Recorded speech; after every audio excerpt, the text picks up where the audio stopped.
Hi everybody, welcome to a new episode of Diagnosedan. Today we're working on a 2015 Mitsubishi Outlander. Now the customer complaint is that the car has got no power and there is a DPF warning light in the instrument cluster. Now a little bit of history on this car. A few months ago this car came into our shop for its yearly inspection. It failed the inspection because it was emitting too many soot particles. We diagnosed the vehicle and we found that it had a cracked DPF. We replaced that DPF with a brand new one and it then passed the emission test. But now, a few months later, it's back with no power and a DPF warning light. So let's see what's going on and let's see if we can diagnose this one together.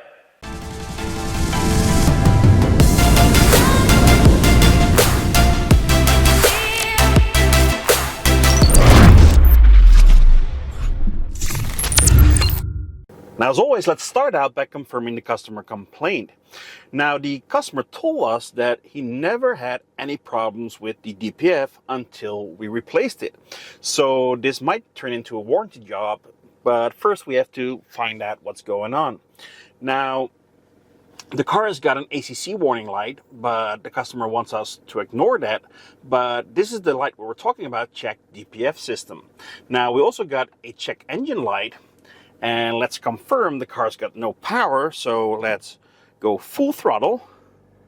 And this is full throttle. I mean, the car is barely moving, so I guess that's customer complaint confirmed. So we confirmed the car has got no power and we got a DPF warning light. Now, since we replaced the DPF a few months ago, this might turn into a warranty job, so we need to be as thorough as possible for warranty reasons. Now, the first thing I want to check is to see if the DPF is still doing its job, and that's to filter the exhaust gases. Now, to pass emission testing here in Holland, where I'm based, cars equipped with a DPF, so diesel cars equipped with a DPF, cannot have more than 1 million soot particles per cubic centimeter, and that's the size of a dice, leaving the tailpipe. So to check that, we need to have a particle counter. So in the next step, let's see how many particles are leaving the exhaust right now. Now we need to pay attention to the upper number over here. If that number is reading 1000, we're actually measuring 1 million particles per cubic centimeter. You see that K over here, that means this number is divided by 1000. Now you can see that although we're not connected to the car, we're already seeing some readings. And if I wave it around, you can see that this instrument is that precise that it can actually detect the particles floating around in my workshop. Now let's start up the engine. And once the engine is running, let's insert the probe into the tailpipe and let's see if the DPF is still filtering those exhaust gases. There we go. Now it's that precise that when I insert the probe, it will disturb some of the particles in there, and at first it will go up, but if we give it some time to settle, it will probably go down again. Now already we can see that we're measuring 16, and that means 16,000 particles per cubic centimeter, and that's way below the limit of 1 million particles per cubic centimeter, so this DPF is still filtering the exhaust gases. Now, so far we have learned that the DPF is still doing its job, so it's still filtering exhaust gases. So now we know that the DPF is not cracked or it doesn't have a hole in it. If it would have been cracked, it would let some of the exhaust gases straight through and the reading of the particles would be a lot higher. Maybe somewhere in this video we'll get a chance to compare the particles in front of the DPF versus the particles that leave the exhaust pipe to see the important job the DPF is actually doing. But for now, we need to get on with our diagnosis. So in the next step, let's start out by reading fault codes. So I did a full scan of the vehicle, and as you can see, there are quite some fault codes stored, but we're interested in the fault codes in the engine ECU. Now you can see that we've got a bus error, but that's stored. What's more interesting are the two active codes, the P2463 DPF soot accumulation and the P1498 DPF overloading. Now, what these codes suggest is that the DPF has got a restriction. In other words, the DPF is clogged up. Now, if the DPF is clogged up, it has got high back pressure. So in the next step, I want to take a look at the pressure differential sensor of the DPF to see what that back pressure is actually reading. So I opened up the data pit for the pressure differential sensor and I graphed that. Now in the next step, let's hit the throttle and let's see what kind of readings we're actually getting. So let's hit the throttle right now.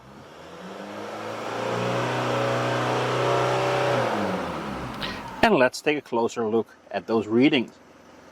Now, what we've learned from the data pit is that the back pressure at idle was already 0.1 of a bar or 100 millibars. Now, when we hit the throttle, that exceeded 0.6 of a bar or 600 millibars, and that's way too high, and that does suggest we've got a blocked DPF. Now, of course, we could still have a faulty sensor and it might be reading wrong. So in the next step, I want to confirm that the pressure or the back pressure is really that high. Now in the next step, I want to confirm that the back pressure is really that high.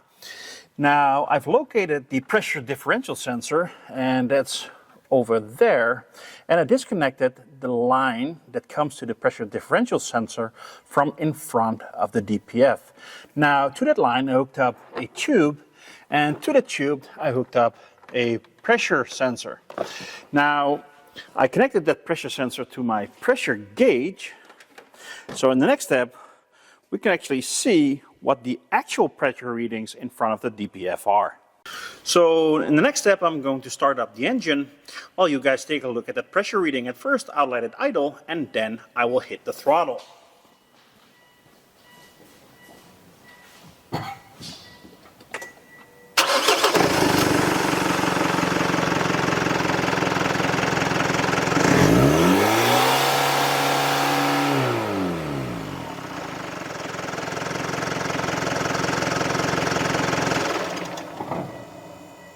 We just confirmed that the pressure is actually that high. We were seeing about 100 millibars at idle, and we even exceeded 800 millibars when I hit the throttle. Now that means the pressure differential sensor is reading the correct values, and we actually have got a blocked DPF. Now, since we already have got this hose hooked up to the pipe in front of the DPF that went to our pressure differential sensor to do the back pressure measurement, and this side actually hooked up to my pressure sensor, I was thinking if I start the engine right now, unfiltered exhaust gases shoot out of this pipe. So I was thinking if we feed that into our probe of the particle counter, we can actually see how much particles the exhaust gases contain before it's filtered by the DPF. Now remember, the reading from the tailpipe was about 15 to 25, if I remember correctly. Now let's see how high that reading is going to be if the exhaust gases are not filtered by the DPF.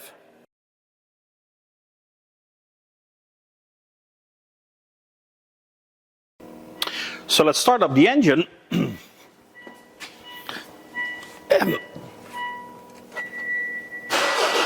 There we go. And let's feed that unfiltered exhaust gases into our probe. And let's take a look at the reading.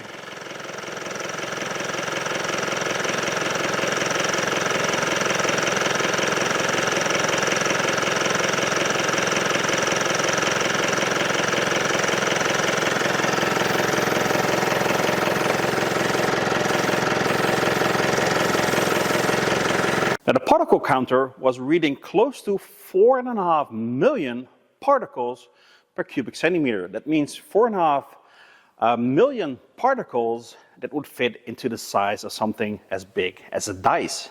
Now at the tailpipe we were reading 25, which means 25,000, and I'm pretty sure it will be even lower if we would clean the exhaust, because this had a cracked DPF before, so there's some soot left in that exhaust pipe.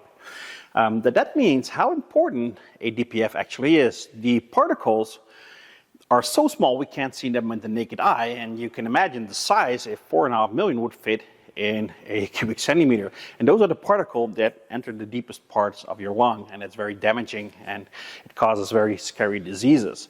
So very important and very nice to see that this DPF is actually still doing a great job.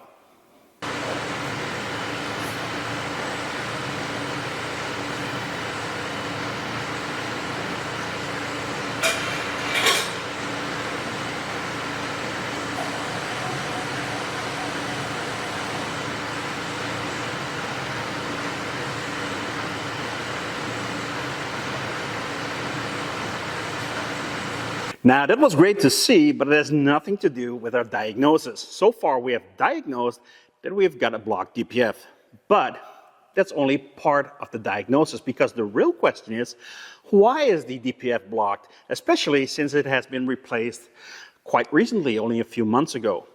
Now to diagnose a DPF system to see why it's blocked, we have to see if it regenerates, look at the pressures, look at the temperatures, and to do that, we actually have to test drive it. Now, at this state, I can't test drive it.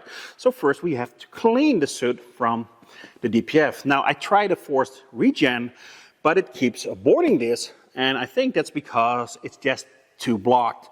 So we actually have to try something else to clean the DPF, something more radical. Now, before we can continue our diagnosis, we have to clean that DPF. Now, in this case, I'm going to use a cleaning agent, and this product is injected in front of the DPF through the same hose we used for the back pressure test, so the hose in front of the DPF, so the product can pass through the DPF and do its magic.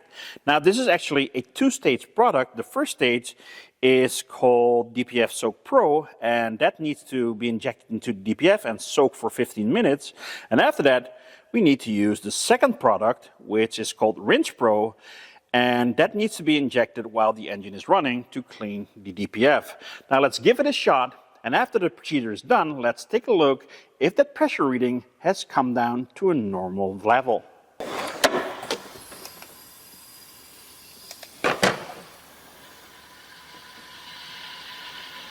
So I completed the first stage. For the first stage, the product needed to soak for 15 minutes.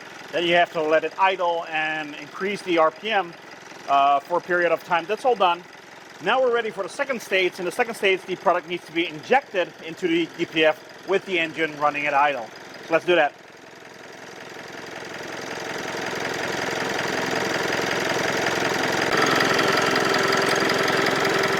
Now this is actually the second time I'm doing stage 2. Stage 1 needs to be done once, and stage 2 you need to repeat twice. So almost there. After this we need to test drive the vehicle, and then I'm very curious what the results are going to be.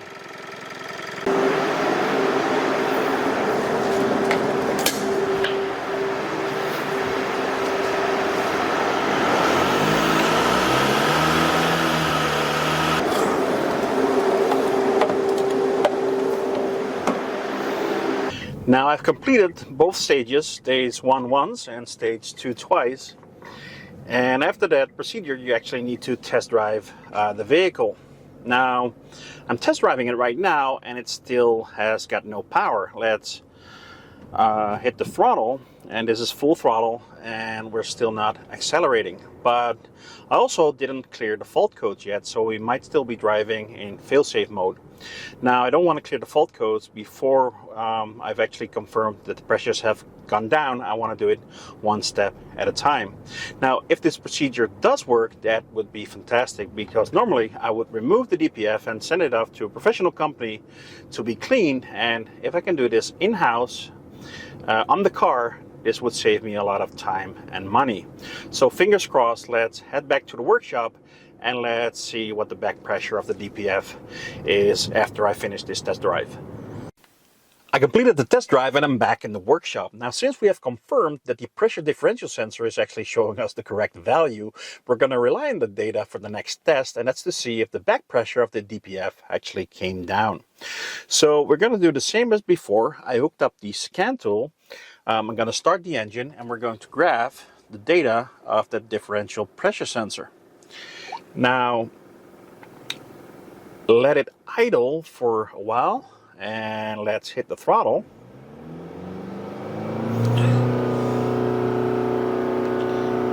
And let's return to idle again. And we can see we actually have got a huge improvement. When we take a look at the data we just captured and put those graphs side by side, we can see a huge improvement. That back pressure has dropped significantly.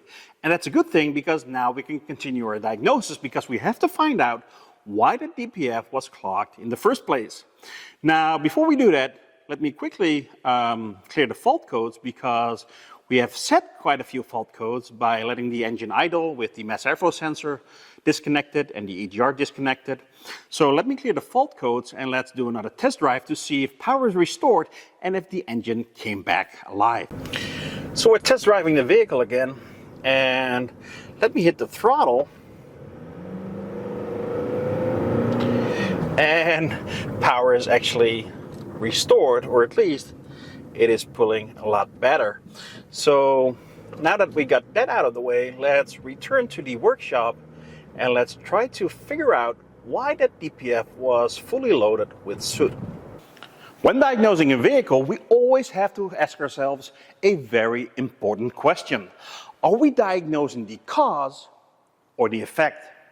Now let me put it very simple. If a customer comes into your workshop with a flat tire and we simply inflate that tire and send the customer back on its way, we all know the customer is going to be back because we didn't fix the cause. We didn't fix the leak. We simply fixed the symptom, the flat tire. Now the same is exactly true for this vehicle. A DPF never clogs up for no reason. There is always a cause. And if we don't find the cause, this car is going to be back in a few weeks with exactly the same symptoms. What could cause the DPF to block up? Now, of course, there could be something wrong with the regeneration process. If something is off, so the DPF is not able to clean itself, eventually it will block up. Another possibility is that there's so much soot in front of the DPF that it simply cannot keep up. It's being overloaded. In other words, the engine is heavily smoking. Now, if the car didn't have a DPF, the symptoms would be very easy to see, because we would see black smoke coming out of the tailpipe. But since this car does have a DPF and it's working properly, whatever happened in front of the DPF, we won't see the symptoms coming out of the tailpipe. To find the cause of the blocked DPF, there are quite some things we need to check and quite some things we need to rule out. Now, before we commit ourselves to go down that route, remember, in the end of the day, we're all trying to make a living and we're trying to be as efficient as possible.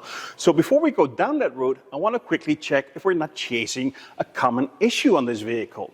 So I selected this Outlander in DDTSB.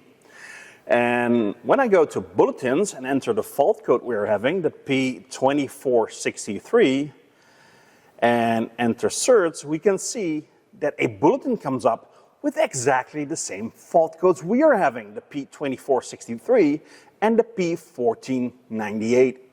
Now let's take a closer look at that bulletin. You can see we have selected the car we're working on, this Outlander diesel. Now the symptoms we could be having is a check engine light or a mill light on, which we had, and we could have a fault message in the instrument cluster, check DPF or check DPF system, which we had. We could also have two fault codes stored, the P1498 and the P2463, and those are the exact same fault codes we were having. Now this bulletin states that this fault is often caused by a leak in the charge pressure hose seen in the picture below, and we can see a picture of the turbo hose and the location where it usually fails. It also states that after the repair, a forced regen of the DPF should be carried out, which didn't work in our case because there was too much soot. We can see that this tip was provided by Ryan Colley, an expert from Elite Automotive Diagnostics in the UK. So thank you, Ryan. This is very helpful information. Now, we're not 100% sure that we're having exactly the same cause, but we are having exactly the same symptoms. So if this is a common issue on this model, it's definitely worth checking. So let's open the hood. And let's take a look. Now, take a look at the picture that was provided in the bulletin. And hold on, let me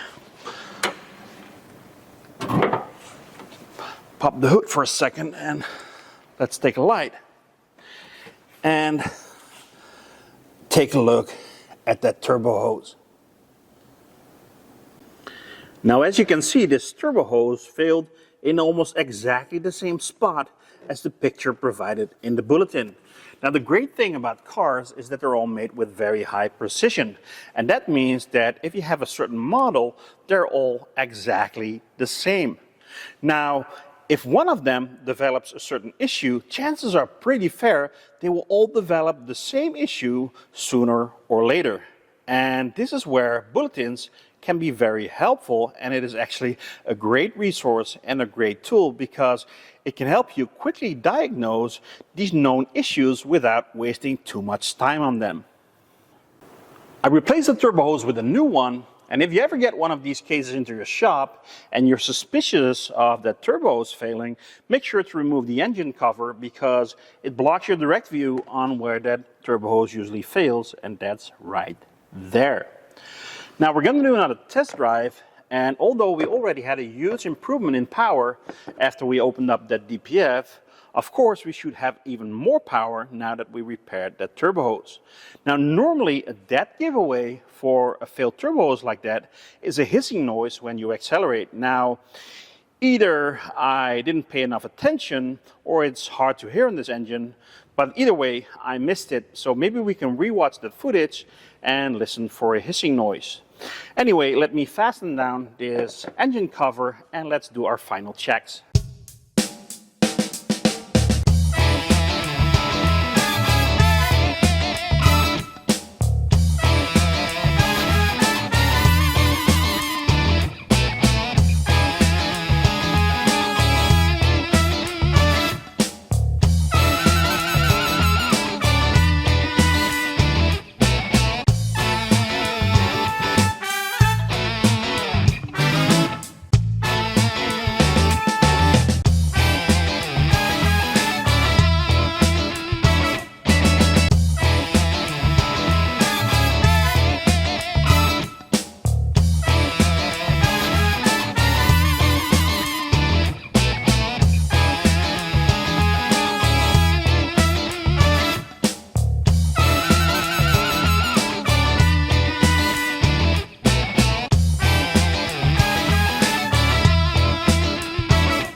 I've been driving this car around for some time now, and I'm looking at data, pressures, temperatures, and everything looks absolutely fine.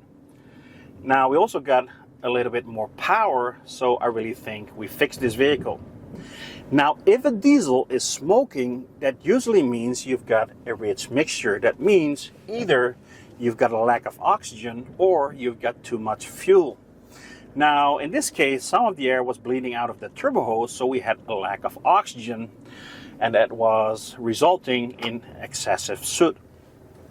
Now, the customers told me that before we replaced the DPF, he never experienced any drivability issues. Now, the old DPF had a crack in it, and that means all of the soot could pass just right through that DPF, so it would never clog up, and that's why he never experienced any drivability issues. Now, another thing we can learn from this video is that we always should try to diagnose the cause and not just diagnose the effects, because if we just diagnose the effects or fix the effects, we will have comebacks and unsatisfied customers.